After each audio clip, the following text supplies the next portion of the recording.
नमस्कार, स्वराज एक्सप्रेस में आप सभी का स्वागत है। मैं हूं आपके साथ कविता पांडे और सीधे चलेंगे हरिद्वार। उत्तराखंड सरकार के 4 साल पूरे केंद्रीय गृह मंत्री अमित शाह बनाया गया है जहां दंड नहीं बल्कि न्याय महत्वपूर्ण है।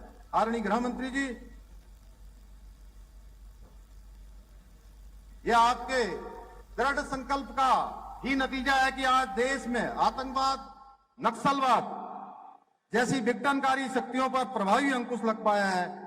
जिन क्षेत्रों में कभी अशांति और भय का माहौल हुआ करता था, आज वो क्षेत्र विकास और समृद्धि के नए आयाम स्थापित कर रहे हैं। कश्मीर के जिस लाल चौक पर कभी तिरंगा फहराना भी एक चुनौती माना जाता था, आज वहां पूरे गर्व और सम्मान के साथ भारत का तिरंगा लहरा रहा है।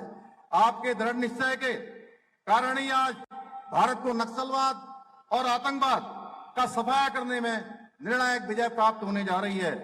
महोदय, आपके अथक प्रयासों का प्रतिफल है कि आज देश सहकारिता के क्षेत्र में भी अभूतपूर्व प्रगति कर रहा है, जिससे करोड़ों किसान, ग्रामीण और छोटे उद्यमों के लिए नए नए अवसरों के द्वार खुल रहे हैं।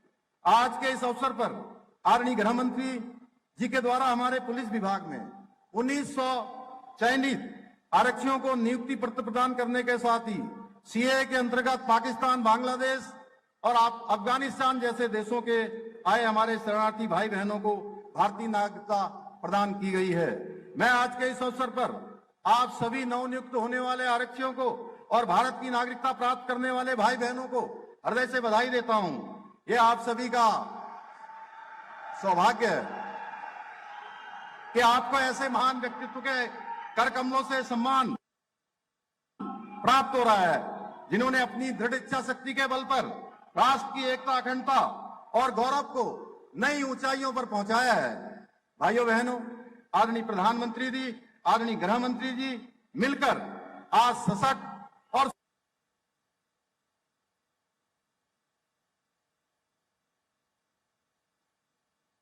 स्वावलंबी भारत के उस स्वप्न को साकार करने के लिए काम कर रहे हैं जो हमारे महान पूर्वजों और स्वतंत्रता सेनानियों ने सजोया था।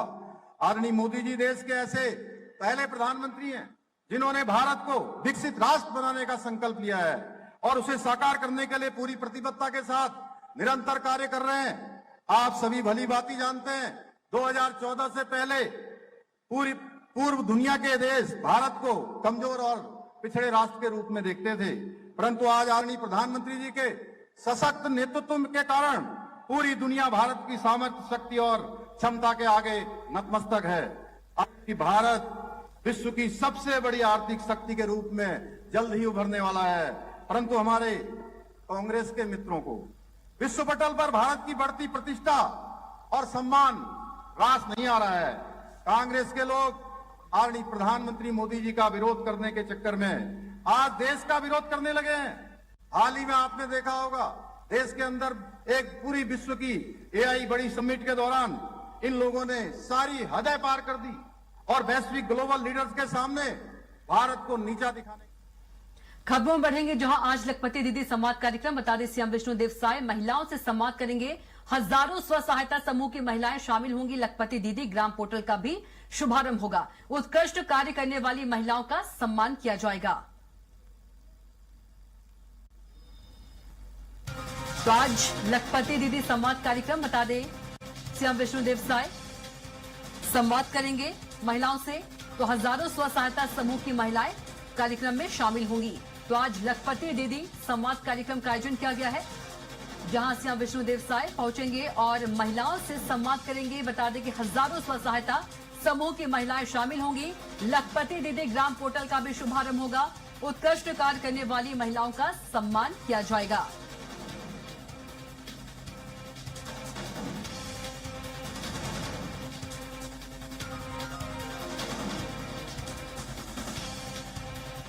वहीं रायपुर से बीजेपी ने कांग्रेस पर पोस्टर जारी कर तंज कसा है। बता दें कि राज्यसभा प्रत्याशी को लेकर पोस्टर जारी किया गया है। पोस्टर में राहुल गांधी और प्रियंका गांधी दोनों के सामने गिड़गिड़ाते भूपेश अपने बेटे के लिए टिकट मांगते नजर आ रहे हैं। रायपुर में बीजेपी के पोस्टर पर भाजपा विधायक पूर्व मंत्री अजय चंद्राकर ने कहा कि विषय किसकी चली या नहीं चली यह नहीं है, पिछले बार जो 3 राज्यसभा सांसद आए हैं उसको कोई पहचानते नहीं थे, अब तो पहचान रहे हैं।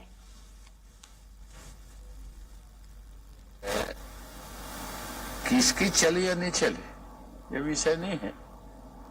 पहली बार कांग्रेस के लोगों को लगा होगा कि हम निर्णय करते हैं या हमारी सुनी जाती, क्योंकि पिछली बार 3 लोग आए थे, उसको अभी तक वो पहचान नहीं पाया कौन रंजन है, कौन केटीएस तुलसी है और कौन राजीव शुक्ला।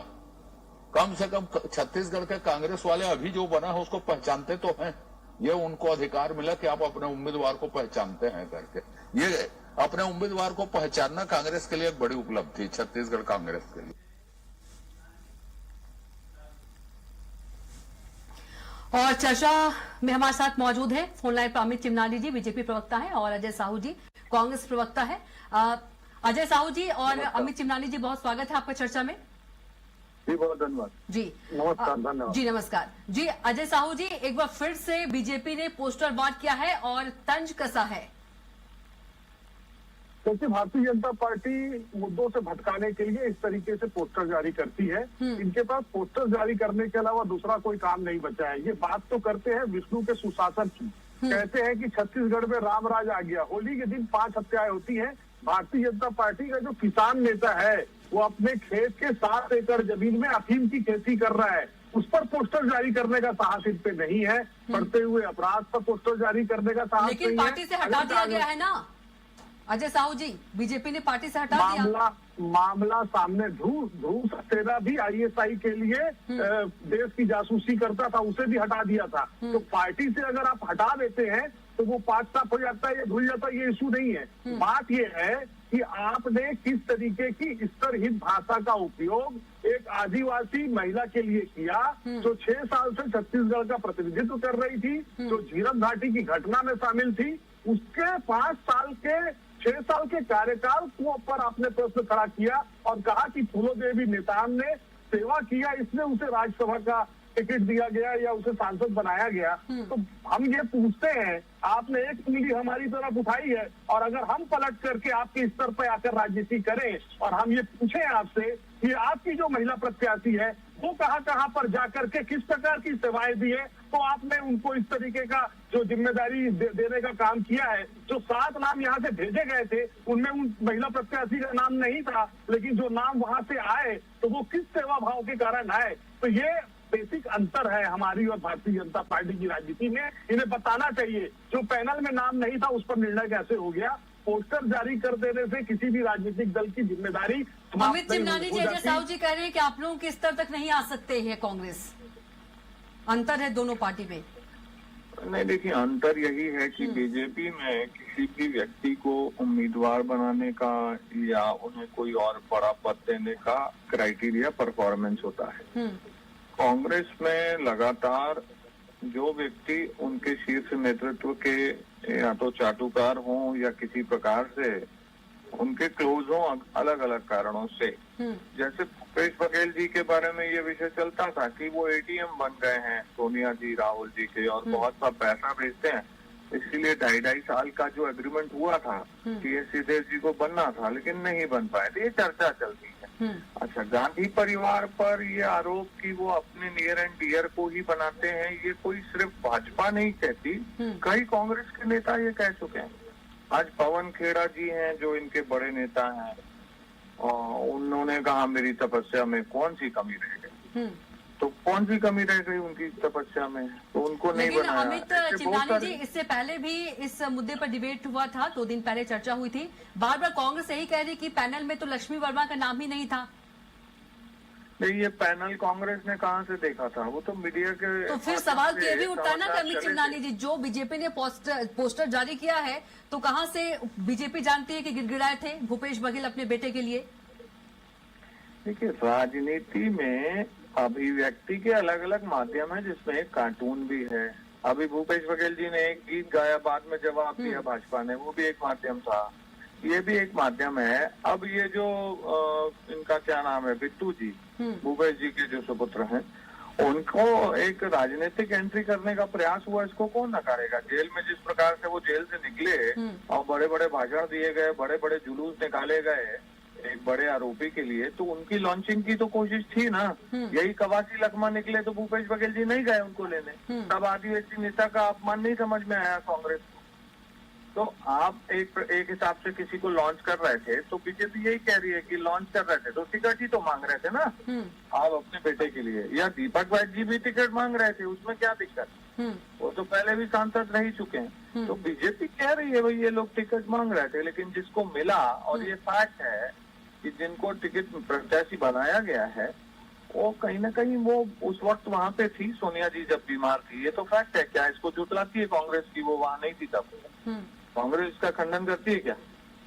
अजय जी, देखिए, पहली चीज तो ये है, अमित शिवदानी जी बार बार ये कह रहे हैं कि चैतन्य बघेल जो है उनके लिए टिकट मांगा गया था। तो मैं बता दूं, चैतन्य बघेल ने कभी कोई दावेदारी नहीं की है। चैतन्य बघेल कांग्रेस पार्टी के नेता नहीं है। चैतन्य बघेल इस प्रदेश के युवाओं के यूथ और आइकॉन बन गए हैं, और इसका श्रेय अगर किसी को जाता है तो भारतीय जनता पार्टी की जो केंद्र की मोदी सरकार है, उनके जो 3 जमाई है, ईडी, आईटी और ठीक है अजय जी, वक्त की कमी है, छोटा सिलेक्शन अमित चिमनानी जी, वक्त की कमी, छोटा सिलेक्शन अमित मेरी बात चिमनानी सुन तो लीजिए कविता जी। अभी अजय जी, क्योंकि वक्त की कमी है। और कांग्रेस को इसमें बुरा मानने की जगह स्पष्टता करनी चाहिए। और अरे लक्ष्मी वर्मा ने कौन सी सेवा की है तो बता दो। इसमें बुरे सियासी बनाया पैनल के बाहर से। ठीक है, ठीक है कौन सी अमित जी, सेवा आपका की बहुत है? धन्यवाद और अजय साहू जी, बताइए। आपका बहुत धन्यवाद चर्चा में शामिल होने के लिए।